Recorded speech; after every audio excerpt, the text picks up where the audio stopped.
আলহামদুলিল্লাহ আলহামদুলিল্লাহ আসসালামু আলাইকুম। আমি অলরেডি ফ্রেঞ্চ ফ্রাই বানানোর জন্য ট্রাই করেছি।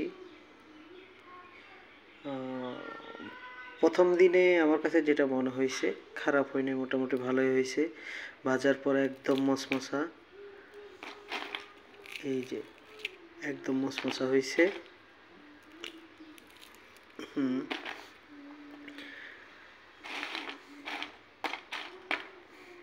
সাথে সাথে এটাও ফ্রেঞ্চ ফ্রাই সেম সিস্টেমেই বানানো, এটাও অনেক মশমশা হয়েছে, সুন্দর হয়েছে। আশা করতেছি মজা হয়েছে রোজার দিন, যদিও আমি খাইনি, আমার ছোট ছেলের জন্য বানানো হয়েছিল, কারণ আমরা সবাই রোজা। তা এভাবে বানাইতে পারবো হয়তো ভাবি নাই, তারপরেও আলহামদুলিল্লাহ বানাই ফেললাম।